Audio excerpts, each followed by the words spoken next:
교수님이 오직해 쓰은 이름이 다니엘이겠습니까? 다니엘을 평생 연구한 다니엘의 권위자 NAC 코멘타리를 만들 때 집필위원이고 또 WBC 그거 할 때도 주필위원이었습니다. 그분이 구약을 연구하면서 한 문장으로 표현할 때 인간은 결코 의인이 없다라고 표현을 했습니다.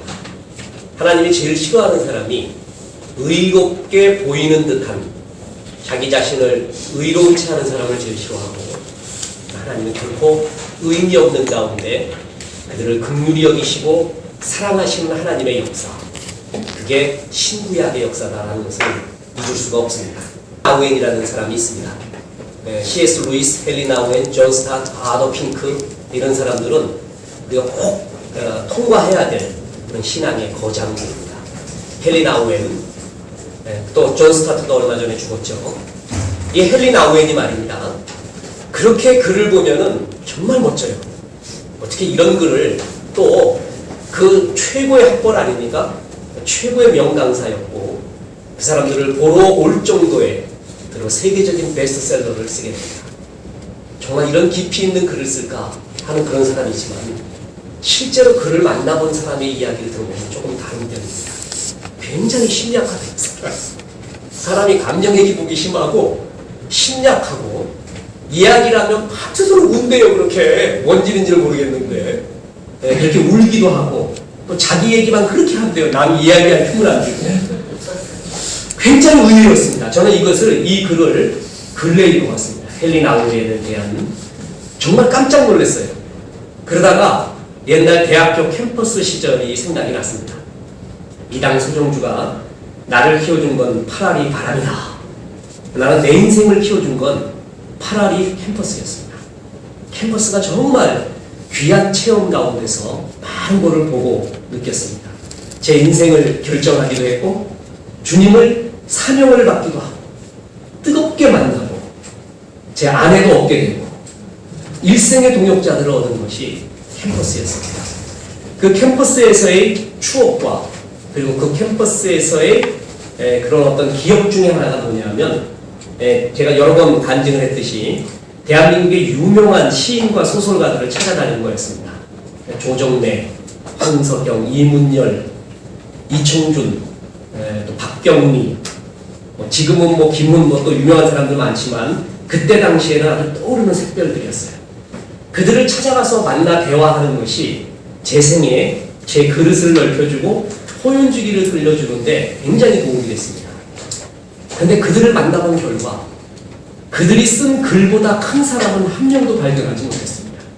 하나같이 까다로워, 하나같이 고독해하고 하나같이 불안정해.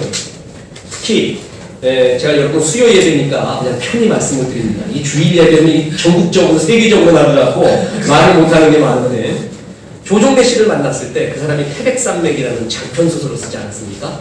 그 벽초 홍명희의 임꺽정과 더불어 태백산맥은 정말 대작이에요. 한번 읽어봐야 돼요.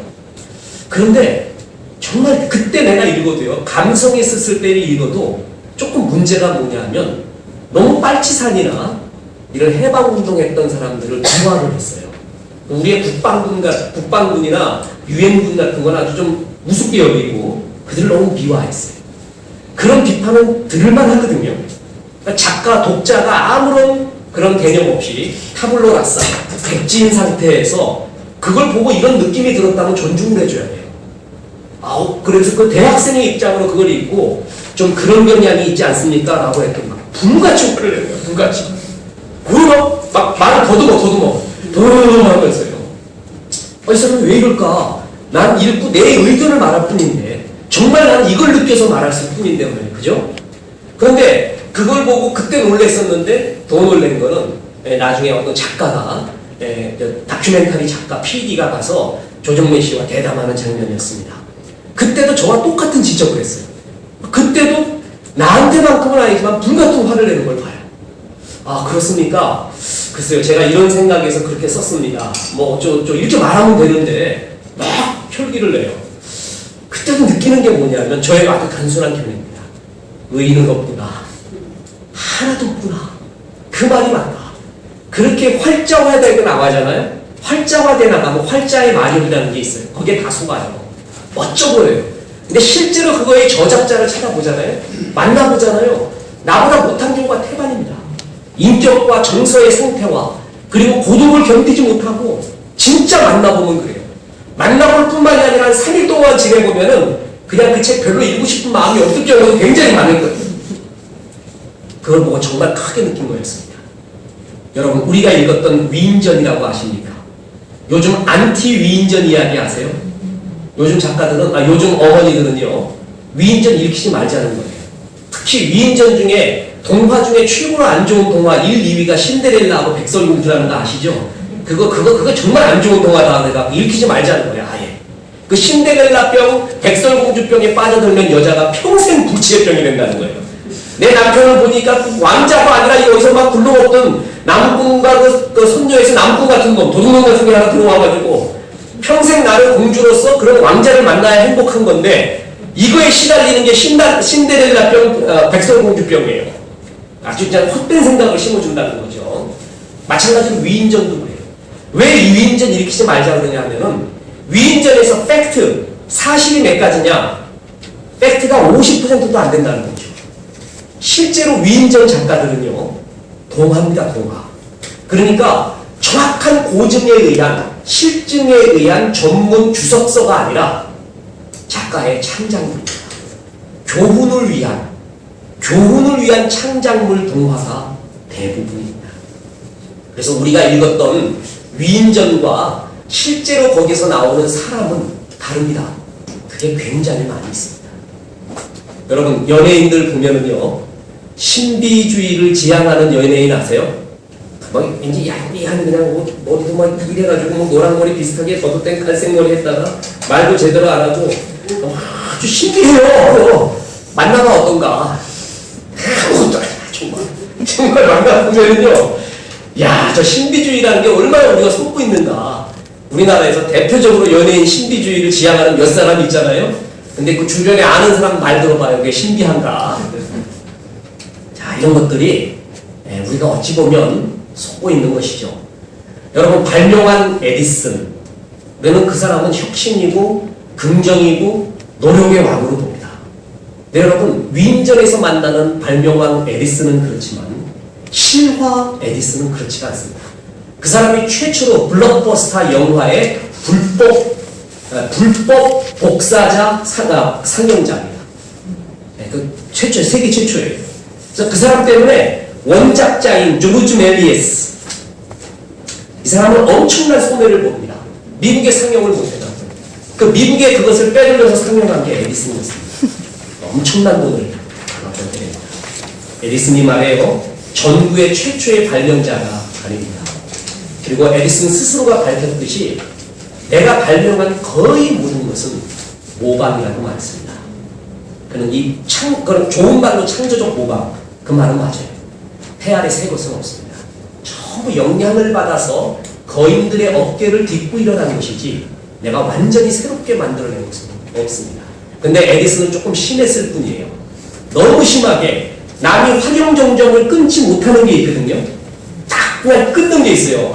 이걸 갖다가 통과해야지만이 돈도 벌 수 있고 내 것이 될 수 있는데 그걸 못해서 간닥간닥 하는 걸 다 가져와요. 그래서 에디슨이 잘하는 거는 거기에 활용정점을 찍는다는 거죠. 에디슨 스스로도 밝힌 이야기.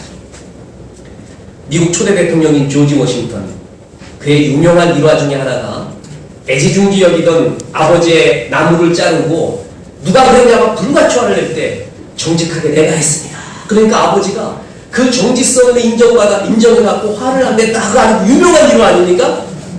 그걸 쓴 위인전 작가는 쓸 말이 없어서 그냥 창작해낸 거예요. 팩트가 아니었다는 거죠. 제임스 와트 그러면 떠오르는 게 뭡니까? 주전자 뭐 이렇게 거기에 막 끌어오르는 주전자가 막 드석드석거리는 거 보고 증기구간차를 뭐 했다? 발명했다. 우리 위인전에서 그렇게 읽지 않았습니까? 네, 발명한 게 아니라 개량한 거죠. 증기기관차는 와트니 만든 것이 아니고 와트가 만든 게 아닙니다. 이미 있었는데 성능을 개량한 거죠. 라이트 형제가 비행기를 처음 만든 게 아니라 있는 비행기를 조금 더 날게 한 겁니다. 여러분, 우리가 위인전에서 읽은 거하고 굉장히 다르죠? 특히 와트 이 사람은 나쁜 사람이에요. 역사적으로 보면. 자기의 라이벌인 후배가 있었어요. 그 리처드 트래비식이라는 사람이 있는데 조폭동원해 갖고 이 사람 손봅니다. 그래갖고 이 사람 무서워갖고요. 와트하고 경쟁을 할 수가 없어가지고 도망가 버립니다. 남미를 피해서 철도 사업하다가 망해버립니다. 그래서 거린으로 유랑하게 되는 일화가 있습니다. 참 이런 걸 보면은요, 우리가 느끼는 게 위인전은 일단 영웅을 만들어야 돼요. 그러고 해서 그 영웅 속에서 뭘 만들어내냐 하면 교훈을 주는 거예요. 교훈. 그죠? 근데 그것이 팩트가 아닌 교훈. 이게 대부분입니다. 저는 성경을 좋아하는 이유가 있습니다. 성경은 누구 하나 확실하게 영웅 만들지 않습니다. 하나님 마음에 합했다는 다윗까지도 그의 실수와 허물과 죄악을 적나라하게 드립니다. 성경을 성서라고 해요. 그때 이 성자가 거룩할 성이 아니라 우리가 성, 이 성자 있죠? 성경 이 성자라고도 표현합니다.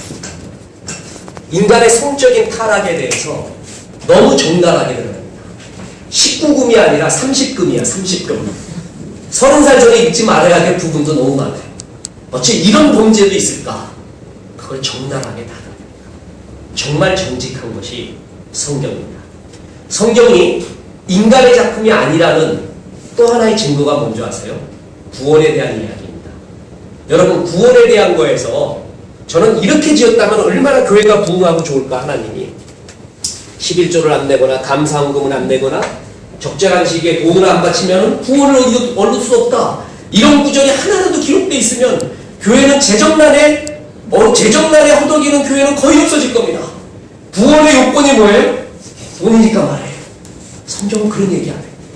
그게 바로 뭐냐면 인간이 만들지 않았다는 증거 중에 하나입니다. 인간에게 유리한 교회의 체제를 유지하기에 좋은 듯한 그런 결정적인 구절들이 없고 전부 주의 은혜예요.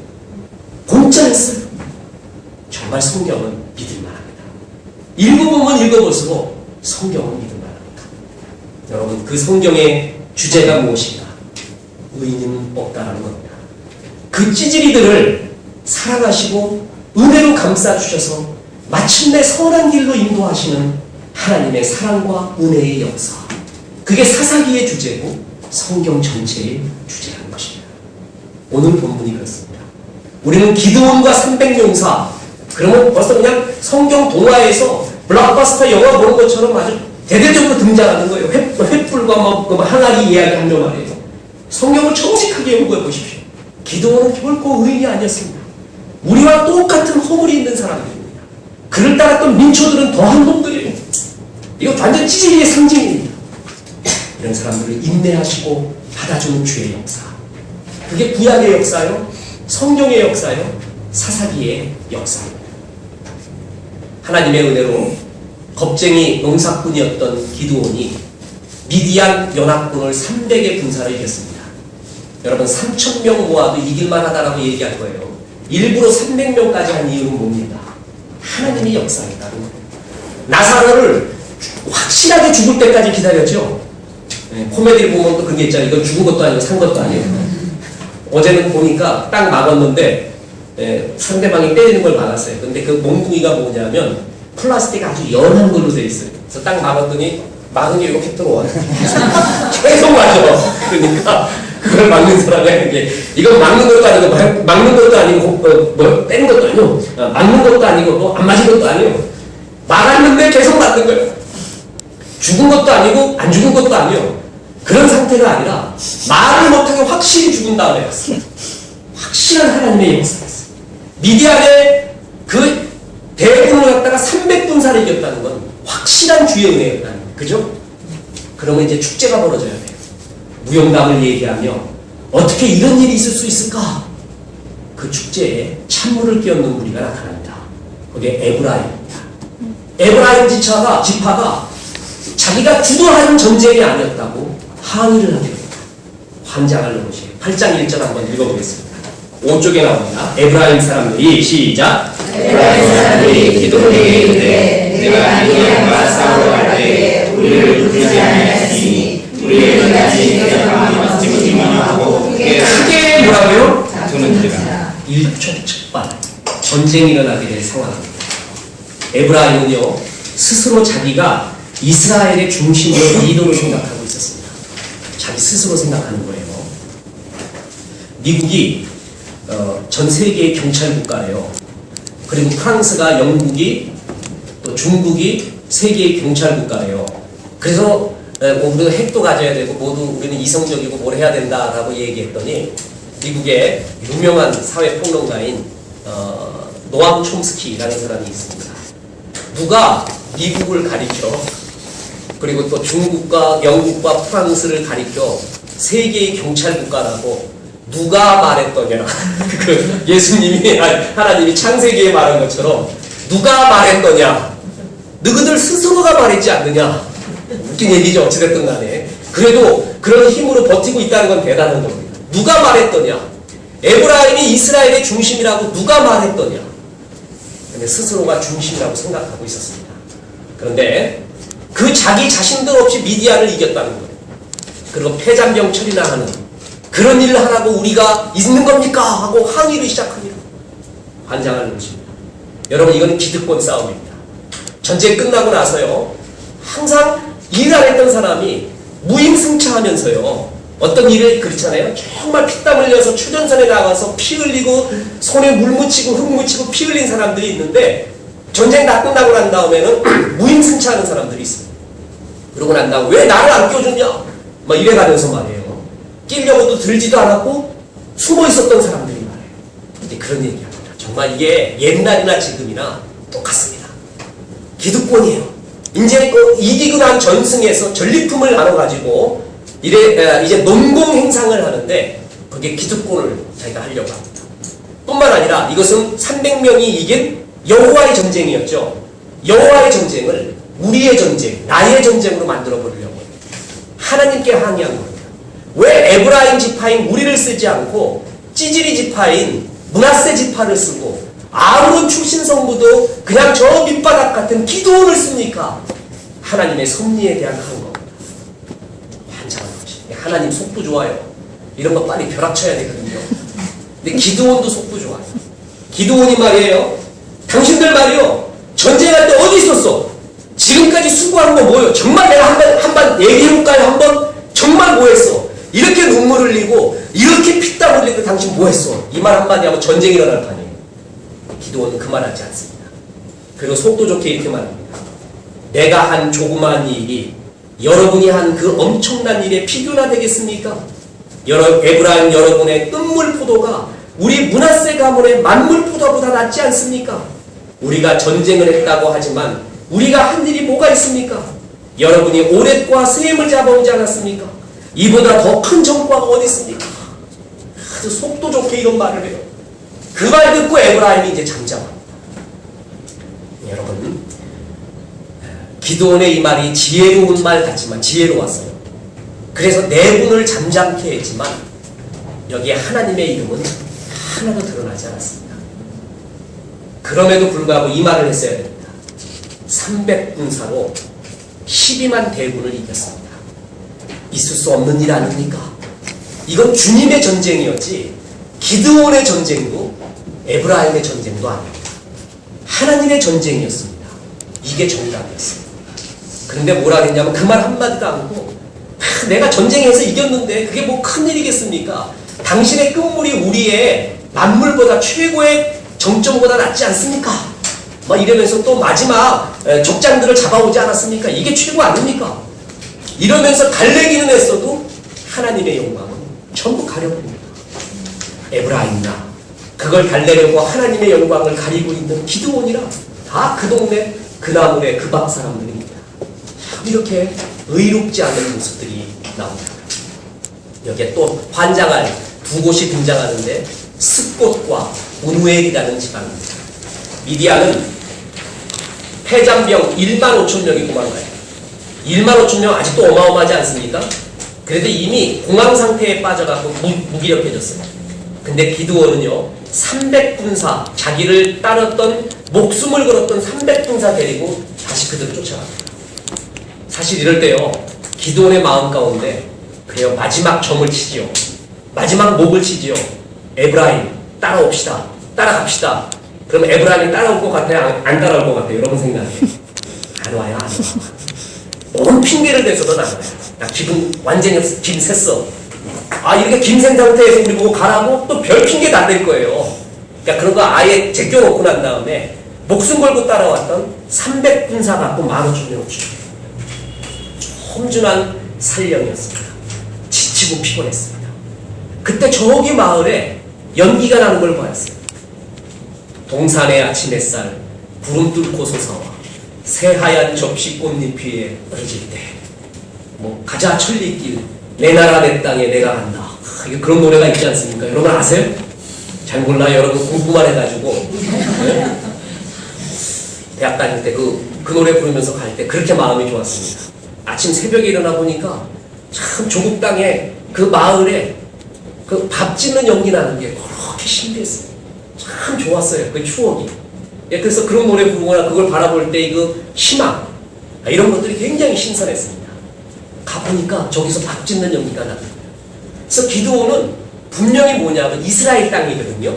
그리고 갓지파의 땅이에요. 갓지파. 그래서 우리를 환대하고 지친 우리를 따뜻한 밥을 지어주리라 라고 생각하고 갔어요. 이걸 웬걸? 이게 숫곳이라는 곳인데 이 사람들이 기드온을 냉대합니다. 자, 보겠습니다. 8장 6절입니다. 8쪽에 나옵니다. 숫곳 시작. 소방들이 가운데 세바와 살문나의 손이 지금없이 내 손에 있는데 우리가 내 군대에게 떡을 주리이다. 세바와 살문나 미디안 연합군의 장군들 왕들의 이름이죠. 아, 그 사람들한테 보복당할 게 두렵다는 거예요. 니네가 지금 이길 것 같아도 그 사람들이 다시 세력을 정립하고 오면은 우린 끝장이야. 너희 도와줬다가 우리 어떻게 되는 줄 알아? 그리고 냉대해버립니다. 미디안보다 더 미운 사람. 여러분 일제시대 때 진짜 미운 사람이 누구였어요? 일본보다도 더 미웠던 사람. 네, 앞잡이. 여러분 우리나라가 조국 8.15로 해방됐을 때요. 그때 미군이 들어옵니다. 미군이 들어오는데 하찌 장군인가? 네, 하찌 장군을 필두해서 들어오는데 그때 치안을 맡고 2개월 동안 조국을 유지했던 것이 조선 총독부의 일본 형사들이었습니다. 그 미군이 들어오는 치안 담당이 일본 군사들이었습니다. 아직까지 해방 8.15 때 해방된 게 아닙니다. 2개월 동안 그대로 일본 정치가 이어지고 있었습니다. 미군은 한국을 몰라요. 어떻게 통치하는지도 몰라요. 그래서 이미 지배했던 사람들의 힘을 빌 수밖에 없습니다. 그래서 그 사람들이 그대로 이어져 내려갔습니다. 그렇게 악질 형사들이 있었어요. 악질. 그러니까 독립군들 다 때려 죽이고 말해요. 이간질하고 스크라프를 했던 사람들이죠. 그 사람들을 하나둘씩 우리나라에 넘어왔던 독립투사들이 죽이기 시작합니다. 그게 아나키스트라고 해요. 아나키스트. 우리나라의 독립투사들은요. 전부 무장이 해제된 상태에서 김구를 비롯해서 연합군 또한 임시정부의 자격으로 조국 땅을 밟지는 못하고 무장 해제된 상태에서 전부 개인 자격으로 우리나라에 넘어오게 됩니다. 그들이 우리나라의 8.15 푸른 꿈을 갖고 내려와 봤는데 보니까 이게 아니에요. 이건 아직도 일제시대라는 거예요. 다시 조국을 잡아야겠다. 그래서 아나키스트 운동을 하게 됩니다. 그래서 그들이 일본 이치로를 최고의 악명 높은 이치로 그런 사람들부터 시작해서 제거하기 시작합니다. 그게 투쟁을 또 하나의 독립운동을 조국 내에서 일으키게 됩니다. 여러분 그러면서 하는 말이 뭐냐면 진짜 미운 거 랭킹 2위가 일본이고 1위가 거기에 비붙어서 조국의 매국노 행위를 했던 이들이다. 이들을 처단하지 않고는 우리 조국의 정기는 쓰지 않는다. 그게 아나키스트의 행동 강령이었습니다. 역사 스페셜을 많이 보면 압니다. 그러나 그냥 팬이 아니라 광팬이라서 그 우리 교회 그 역사 스페셜 현역 PD가 있지 않습니까? 자기도 2번인가 3번 본대요. 난 5번 이상 10번 봐. 그렇게 좋아요. 역사물이 그렇게 좋아요. 여러분 숫봇이 그런 사람들이었습니다. 미디어는 정말 싫었어요. 이런 사람들이. 에브라임은요. 그래도 싸우긴 싸웠어요. 에브라임. 나중에 농공생산 갖고 자기가 주체가 안 됐다고 막 길길이 뛰었어도요. 이들이 적장 잡아오면서 싸우긴 싸웠던 사람이야. 숫꽃은 아예 손에 물 묻히려고 들지는 않습니다. 정말 미웠습니다. 그러니까 기드온이 저주를 합니다. 기드온이 가로되 그러면 여호와께서 셀바와 살문나를 내 손에 붙이신 후에 내가 들가시와 찔레로 너희 살을 찢으리라. 아유, 섬뜩한 말을 해요. 네가 그렇게 셀바와 살문나를 겁내느냐? 하나님이 분명히 우리 손에 잡게 할 거다. 니네 앞에서 보여주면서 너희를 가실로 찔러주리라. 섬뜩한 말을 해요. 아주 굉장히 육적인 말을 하죠. 그만큼 화가 났습니다. 숫꽃을 뒤로 하고 6km를 행군해서 부누엘이라는 곳을 갔어요. 여러분, 부누엘 무슨 많이 좀 들어보지 않았어요? 네, 부니엘이에요. 부니엘이. 예. 부누엘. 엘은 뭐예요? 엘은 하나님이죠. 엘은 하나님이에요. 부니, 이게 뭐냐면 얼굴이에요. 얼굴. 이건 하나님의 얼굴. 야곱이 그 유명한 야복강에서의 씨름을 하죠. 그래서 이스라엘이라는 이름을 받고 난 다음에 내가 여기서 하나님의 뭘 배웠다? 얼굴을 배웠다. 그래서 그것을 뭘로 불러요? 부니엘이라고 불러요. 저기 찬양, 특히 워십하는 사람들의 이름 가운데 부니엘이라고 이름을 많이 짓죠. 왜 그러냐면 그 얼굴이 뭐같이 빛나라? 하나님의 얼굴같이 빛나라. 그래서 부니엘. 그러면 여러분, 부누엘이라는 것은 하나님의 체험이 있는 곳 아니에요? 여러분, 아까 숫꽃도 같이 파있다는 말이야. 부누엘도 하나님의 은혜를 머금고 있는, 은혜를 가지고 있는 곳이에요. 무슨 얘기인지 아시겠죠? 여러분, 그런 곳에서 기드온은 기대를 하지 않습니까? 이렇게 지치고 마지막 활용점정 적장을 치려고 하는데 숫꽃도 거부했다. 지금 이 300군사가 목숨을 걸고 따라왔다가 또 이제 마지막 패잔병 처리해서 이제 마지막 모든 정리를 하려는 귀중한 때에 도와나오겠단 말이에요. 근데 이 부누엘도 또 내일을 합니다. 또 상처를 당해요. 그래갖고 기드온이 말합니다. 8장 9절에서 내가 평안히 돌아올 때 이 망대를 벌리라. 부누엘에는 그 마을을 상징하는 망대가 있었습니다. 상징물을 없애겠다. 그 마을을 절단내겠다는 겁니다. 그래서 이 기드온과 300군사는 마침내 미디안 연합군 세바와 살문나를 기습 공격해서 사로잡았습니다. 그래서 아까 말했던 그 숲곳에 갑니다. 그리고 봐라, 너희들이 두려워했던 세바와 살문나다. 그러면서 뭐냐 하면은 그들 앞에서 보여주게 됩니다. 그리고 이런 사람들을 무서워해서 조국의 독립운동을 하는데 너희들이 우리를 이렇게 냉대하고 이럴 수가 있느냐. 그래갖고 어떻게 됩니까? 그들은 다 진짜 처단하게 됩니다. 그렇죠? 독립운동을 하는데 찬물 도와줄 수 있는 힘이 있는데 도와주지 않고 뭐예요? 찬물 껴안고 있습니다. 참 괴롭죠? 에브라임은 그래도 전쟁에는 참여합니다. 근데 숫꽃과 부누엘은 자신들의 안연을 위해서 하나님의 은혜를 입고 삶에도 불구하고 하나님 나라의 결정적인 때에 자기들의 안위를 위하여서 숨어버립니다. 여러분, 이런 사람들이 뭡니까? 마태복음 10장 33절에 누구든지 사람 앞에서 나를 부인하면 나도 하늘에 계신 내 아버지 앞에서 저를 부인하리라. 여러분, 하나님의 결정적인 도움을 받고 싶습니까? 우리는 그런 때가 반드시 오고야 합니다. 선택의 순간이나 내 삶의 굵직한 마디의 순간에 결정적인 때가 있어요. 그때 하나님이 외면한다면 내가 널 모르는데 뭐냐, 너 왜 왔냐, 그럼 뭐라고 말할 거예요? 하나님 나라의 결정적인 때에 나를 부인했던 사람, 나도 하나님 앞에서 너를 부인한다. 무서운 경고의 말입니다.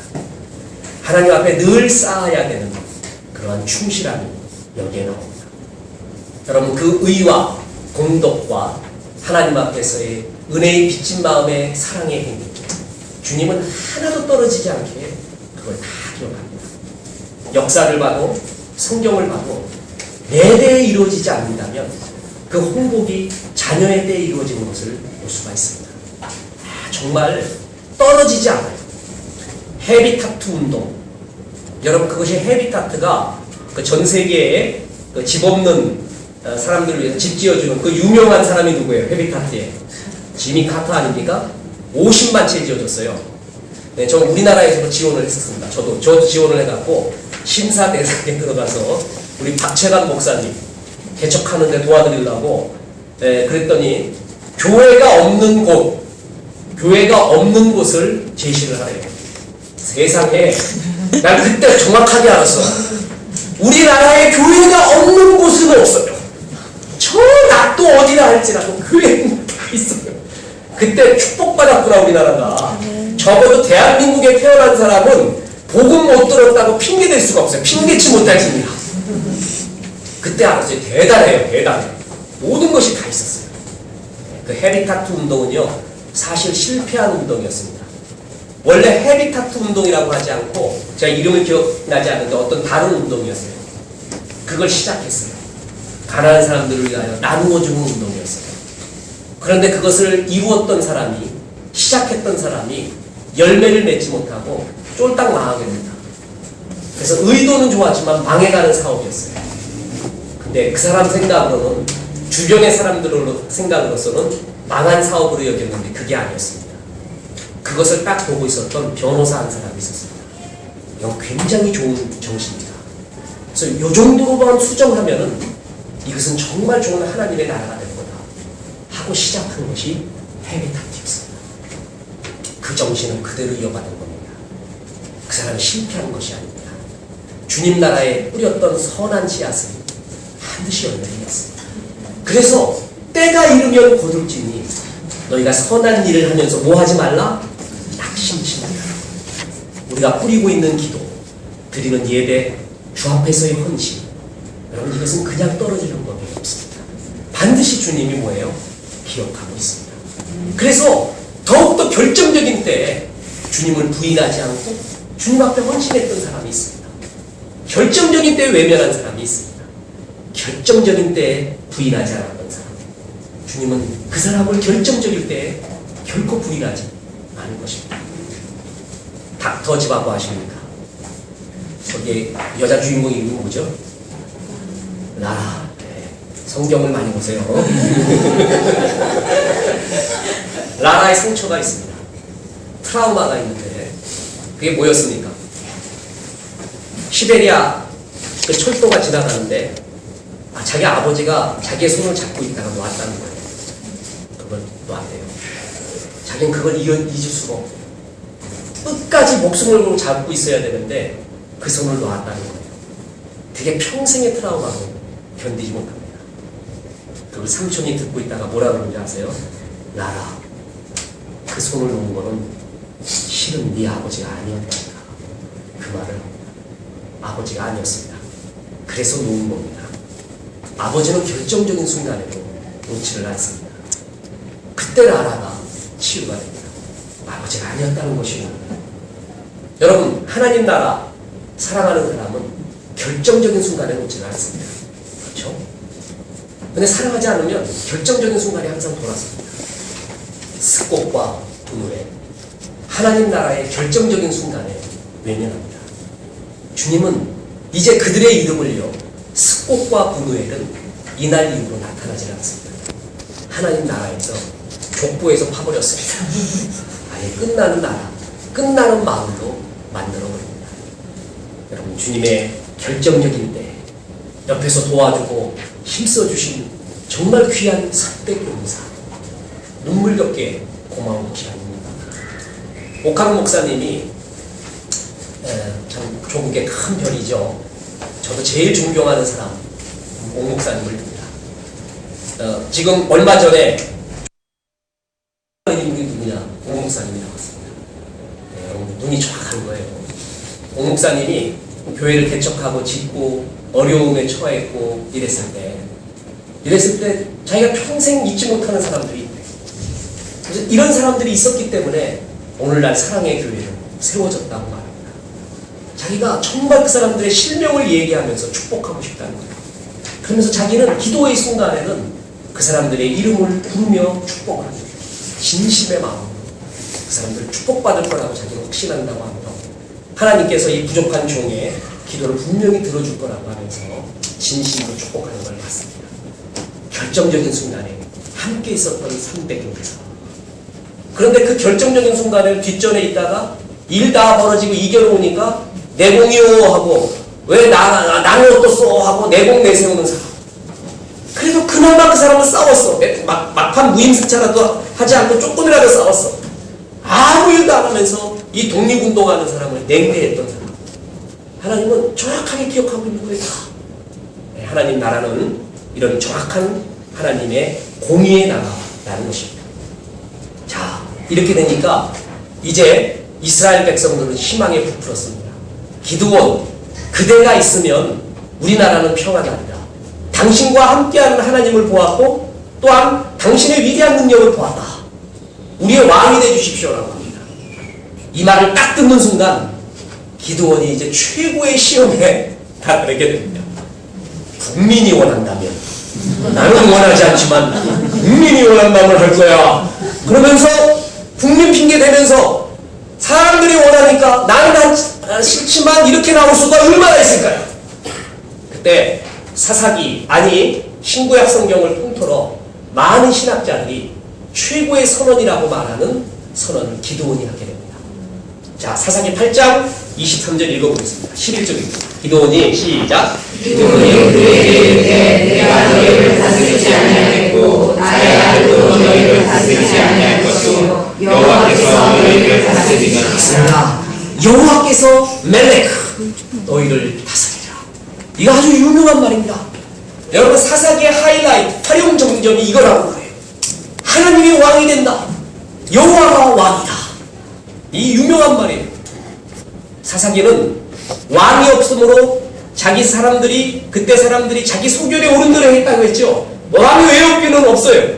왕이 누구였어요? 하나님 야훼였단 말이에요. 그 선언을 기드온이 한 거예요. 이게 최고의 멋진 기드온의 삶의 하이라이트였습니다. 겁쟁이 농사꾼, 미디안 군사가 무서워서 목간통 만들어서 거기에 숨어가지고 밀타작이나 했었던 그런 사람, 일 시키니까 말은 되게 많았던 사람, 그런 겁쟁이 농사꾼을 하나님이 큰 용사로 만들어줬어요. 기드온의 자아상이 뭐였어요? 개떡, 보리떡이었어요. 그 보리떡이 여호와의 칼날에 자아상으로 바꿔준 하나님. 그게 기드온의 삶의 하이라이트였느냐? 아니, 나중에 미디안 군사를 300군사로 정말 이겨서 개선장군이 될 때가 기드온 삶의 하이라이트였느냐? 아니라는 거죠. 기드온 삶의 최고의 하이라이트. 왕을 삼으려고 할 때 나도 내 자녀들도 왕이 되지 않고 여호와가 왕이다. 이 선언이 기드온 삶의 최고의 하이라이트입니다. 그렇게 그 선언하고 빨리 죽었어요. 그런데 그 뒤가 문제야. 기드온도 똑같은 인간이 됐어요. 이순신이 멋진 거는 죽을 자리를 알았어요. 네, 이순신이 왜 노량해전에 그렇게 나가 죽었느냐? 크게 보면 몇 가지, 세 가지 설이 있죠. 그래서 뭐냐 하면은 진짜 나가서 싸우다 죽었다. 그거 하나. 일부러 제일 앞에 나가서 옷 벗고 나서와라 한다. 일부러 죽었다는 거죠. 세 번째, 이순신은 살아있다. 엘비스 올라이브. 엘비스도 살아있듯이 이순신도 살아있다. 이 세 가지 학설이 있습니다. 네, 그 중에 두 번째 학설. 이순신 일부러 자기의 죽음의 길을 갔다는 것이죠. 살아서 추한 사람이 될 것이 눈에 뻔했습니다. 자기를 지지해줬던 누구였죠? 누구였습니까? 네, 제가 장수하기 위해 요즘은 많이 잊어먹고 있습니다. 유성룡 제거됐습니다. 자기를 지지했던 모든 기반이 다 없어졌습니다. 선조는 의병장으로부터 비롯해서 이순신을 눈에 가시로 보고 있었습니다. 그 자리를 알고 있었습니다. 그래서 죽음의 길을 일부러 갔다라는 설이 제일 유력하죠. 기드온이 이 선언하고 확 엘리야처럼 들려 올려보냈으면 얼마나 좋았을까요? 그 뒤에 똑같은 인간이었습니다. 기드온은 에봇 사건을 일으키게 했어요. 나 왕 되시는, 왕 안 되시는 대신에 내가 돈이 없거든? 그러니까 너희들이 미디안한테 얻었던 전리품의 은금, 금패물을 갖고 와라 나한테 그랬어요. 나는 그걸 가지고 에봇을 만들리라. 사실은 금이 탐나서 그런 건 아니에요. 에봇이 뭐냐면 제사장이 앞에 받쳐있는 옷이에요. 그 에봇 속에 뭐가 있냐면 우림과 둠림이 있습니다. 그 우림과 둠림 갖고 뭘 하는 거예요? 하나님의 뜻을 구하는 거예요. 그럼 우림과 둠림이 뭐냐? 남아있느냐? 없어요. 없어야 정말 좋은 거예요. 우림과 둠림 남아있으면 하나님은 없어져. 그리고 우림과 둠림만 숨길 거예요. 그래서 하나님 그런 거 남겨놓지 않습니다. 진짜 에봇도 뭐냐? 없어요. 법궤도 없고 에봇도 없고 성경 원본도 없고 모세의 무덤도 없고 아무것도 없어요. 그걸 하나라도 남겨두면 하나님 대신에 그거 섬긴다는 걸 주님이 너무나 잘 알기 때문에 그렇습니다. 그 에봇을 만듭니다. 그런데 이 에봇이 나중에 뭐가 되는 줄 아세요? 이스라엘의 우상이 되어버립니다. 그러니까 의도는 좋았는데 이것을 가지고 우상으로 인도하는 거예요. 거기에 아주 첫 씨앗을 뿌리는 게 기드온이 됩니다. 에봇 섬기지 마라. 에봇은 하나님도 아니고 에봇 아무것도 아니다. 이것은 다만 기념품으로 너희들에게 교훈을 위하여 준 것이다. 이렇게 나갔어야 되는 거예요. 근데 그렇지가 않고 광야의 녹뱀이 우상이 되었듯이 기드온이 은금 폐물, 미디안으로부터 얻은 백성들로부터 내놓은 폐물을 가지고 에봇 만들어놨는데 그 에봇이 이스라엘 백성을 결정적으로 타락시키는 원흉이 되어버렸어요. 정말 환장해버리는 거예요. 환장해버리는 거예요. 자 보세요. 8장 7절입니다. 12쪽에 나옵니다. 같이 읽어보겠습니다. 시작. 기드온이 그 규모로 에봇단을 만들어서 자기의 성을 모래에 떠들니 온 이스라엘이 그것을 만약에 행하고 그것이 기드온과 그 집에 올라가 본부가 되었다. 이것 때문에 신앙을 가로막게 되었습니다. 에봇이 영험하다고 하여서 사람들이 음란하게 마치 간음한다는 듯이 표현하죠. 우상을 섬기는 것을 하나님은 이렇게 표현합니다. 하나님이 아닌 에봇을 섬기게 만들어버립니다. 참 정말 환장하는 것입니다. 베를린 장벽 아세요? 베를린 장벽. 베를린을 동베를린, 서베를린 나누고 있었던 그 콘크리트 장벽 있지 않습니까? 그게 지금 경매에 붙여졌어요.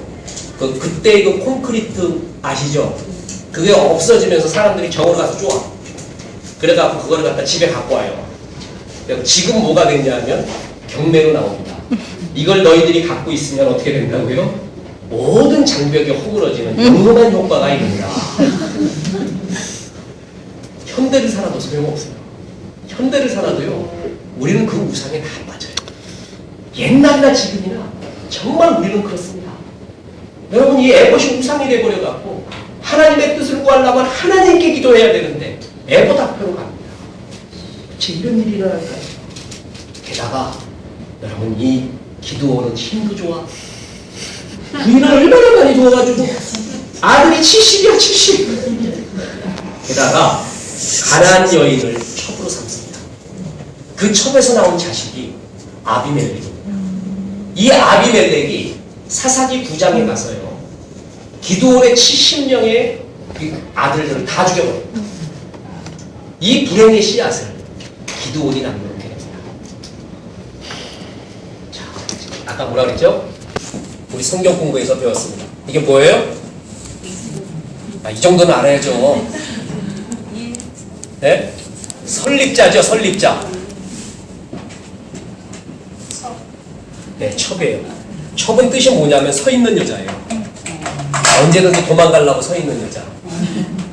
그러니까 조강지처럼 끝까지 있는데 첩은요, 도망가려고 서 있는 여자가 첩이라는 말의 뜻입니다. 나의 미모가, 나의 매력이 사라지면 언제든지 칠 수 있다. 난 준비하자. 난 저 사람한테 다가올 뿔물이 없으면 나는 과감하게 떠나리라. 서 있는 거예요. 그 반면에 본부인은 뭐하고 있냐면 집 지붕 안에서 뭐하고 있어요? 네, 앉아있는 거예요. 앉아있는 거예요. 근데 이 첩은 서 있어요. 그래가지고 뭐냐면은 언제든지 떠날 준비를 하는, 문제의 모든 소지를 만들어놓는 것이죠. 여호와는 내 남편이라. 우리는 첩신앙으로 살면 안 됩니다. 남편으로 여겨야죠. 비록 떡이 안 나온다 할지라도, 때로 어떤 뜻이 안 보인다 할지라도 첩처럼 금방 떠나려고 하는 소인배처럼 살면 안 되고, 정말 그것에 좋아하면서 주님을 남편처럼 정말 내 조강지처처럼 바라봐줘야 된다. 그런데 이 기드온이 뭐라고요? 가나안 여인 첩을 두게 됩니다. 거기서 아비멜렉이 나와요. 이 아비멜렉이 본부인에게서 나온 70명의 아들을 다 죽입니다. 스스로 왕입니다. 이 모든 불행의 씨앗을 기드온이 뿌려놓게 됩니다. 여호와가 왕이 될지니라 너 빨리 그냥 가거나 아니면은 그 뒤에 역사가 없으면 얼마나 좋았을까요? 기드온도 이렇게 정말 불합리하고 허물 많은 사람이었습니다. 애번 만들어서 이스라엘 백성을 전부 우상으로 빠뜨리거나 아니면 그 수많은 부인을 두고 심지어는 첩까지 둬서 이스라엘 내분을 일어나게 합니다. 그래서 사사기 8장까지는 전부 이스라엘의 적이 외부로부터 옵니다. 블레셋, 미디안 이런 외부의 적이거든요. 그런데 사사기 9장에서는 이제 외부의 적보다 더 무서운 내부의 적 이야기가 나와요. 그게 아비멜렉부터 시작되거든요. 그 단초를 누가 다 제공했느냐? 기드온이 제공합니다. 그 이야기가 전개됩니다. 기드온도 정말 우리가 생각하는 동화 속에서의 위인전 속에서의 영웅 기드온이 아니라 우리와 똑같은 허물과 실수가 있습니다. 그 뒤에 이스라엘 백성들은 민초들은 어땠는가? 더 한심해요. 여러분 사사기 8장 33, 34절 읽어보겠습니다. 기드온이 시작. 기드온이 이후에 이스라엘 자손이 돌이켜 바알을 음란하게 위하고 또 바알 누릿을 자기의 신으로 삼고 하나님 모든 능력의 세에서 자기들 건져내신 여호와 자기들의 하나님을 기억지 아니하며. 그렇습니다. 바알 뭐라고 했어요? 바알 브릿. 원래는 야훼 브릿, 여호와 브릿입니다. 이 브릿이 뭐냐? 여기서 나옵니다. 우리 신학생이 학교 읽을 줄 알아요? 이게 뭐예요? 베리트, 언약, 자르다. 이 베리트 자르다에서 나온 거예요. 그게 언약이에요. 할례가 자르는 거죠. 그게 언약이라는 말 뜻이에요. 원래는 여호와 브릿, 하나님과의 약속의 자리예요. 하나님과의 약속. 그런데 뭐가 되어버렸어요? 그게 바알 브릿, 바알과의 약속의 자리. 사람 환장해버려요. 여러분 그렇습니다. 그래서 이것이 이스라엘이 하나님과의 언약을 맺은 백성이 아니라 바알 브릿, 바알과 언약을 맺는 그러한 음란 행위를 그들이 하게 됩니다. 대사사 기드온 이후에 말이에요. 기드온이 제자 양육을 제대로 못했습니다. 그래서 에봇이라는 그러한 우상 숭배의 단초를 제공하고 또한 첩의 자식을 통하여서 이스라엘의 내분을 일으키고 권력 상잔의 비극을 일으키는. 그래서 이스라엘 백성은 믿을 연놈 하나도 없다고 해서 하나님을 찾으면 되는데 바알과 브릿, 베리트를 맺어둡니다. 그래서 그전과 동일하게 내지는 더 악하게 바알을 섬기게 됩니다. 이 역사가 이제 뒤에 전개되게 됩니다. 그리고 이 뒤에 이제 나오는 사사가 있습니다. 기드온 이후로 나오는 사사는 한마디로 전부 찌질이 비스무리한 사람들이에요. 사사 중에 정말 최고는 누구냐면 온니엘이에요. 온니엘이고 드보라 같은 사람이야. 그 이후는 한결같이 찌질이가 나온다. 아주 괴로운 사람들이 나오게 됩니다. 자, 이게 사사기의 주제입니다. 저는 구약을 전공했고 구약 중에서도 이런 해석학을 전공을 했습니다. 분명히 사사기의 주제가 뭐냐면 사사기의 주제를 영웅사사의 이야기로 둬서는 안 됩니다. 영웅사사는 아무도 없습니다. 정말 아무도 없습니다. 지도자도 찌질이 없고 그를 따랐다고 하는 백성들도 아까 뭐라 그랬어요? 예수님을 따르는 두 가지의 부류가 있었는데 하나는 뭐라고요? 무리. 그리고 또 하나는 뭐예요? 제자가 있다 그랬어요. 제자. 요한복음 성경 공부할 때. 무리가 뭐예요? 리가 없는 사람들이에요. 리가. 생각과 영혼과 그런 가치가 없는 사람들. 그냥 떡만 주면 쫓아가는 사람들이 무리예요. 무리. 떡이 끊기면은 그냥 끝나버리는 게 무리예요. 제자는 뭐냐면 어디까지 가냐면 십자가까지 가는 거예요. 십자가.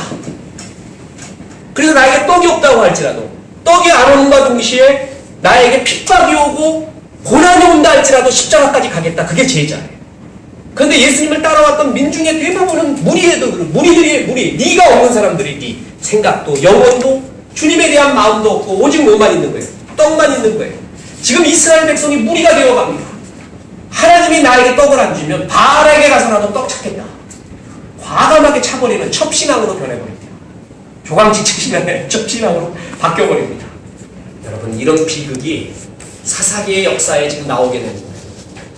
여러분, 이런 가운데도 주님의 참으심, 이런 사람들을 인내하고 이끌어주는 주님의 은혜, 그게 사사기의 주제요. 또한 성경 전체의 주제입니다.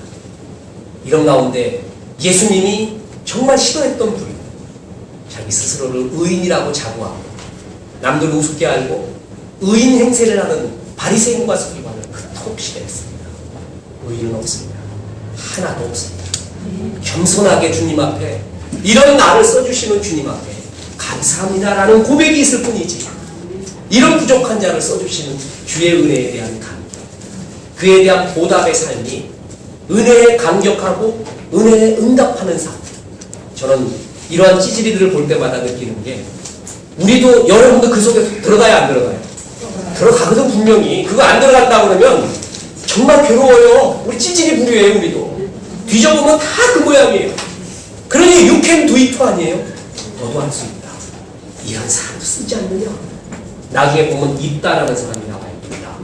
입다가 뭔지 아세요? 출신 성분이 기생이야. 그 좋은 말로 기생, 황진이 같은 기생이 아니에요. 거리의 여인이에요. 거리의 여인, 업소 여인이에요. 그 아들이 사사가 됩니다. 왼손잡이 애굽, 뭐예요? 오른손 장애우였습니다. 참 전부 우리는 사실 이런 사람들입니다. 이런 사람들을 쓰시는 하나님의 은혜가 미비하죠. 내가 잘나서 쓰는 게 아니라는 거죠. 그래서 우리는 늘 겸손한 마음으로 주님이 나 같은 자를 조금만 들어주시는 것에 대한 감사, 그리고 나도 할 수 있다는 주 앞에서의 자부심, 두 가지가 겸비돼야 됩니다. 이게 사사기의 교훈이고 기드온의 교훈입니다. 우리도 주님께서 겁쟁이 농사꾼인 우리를 주님의 큰 용상, 그리고 대떡자상인 우리를 주님의 여호와의 칼날 자아상으로 바꿔주시면서 마침내 미디안을 무찌르게 하는 주님 바라봅시다. 그래서 주님의 은혜에 기대하는 우리가 되기를 주 예수의 이름으로 축원합니다. 기도하겠습니다. 하늘에 계신 우리 아버지,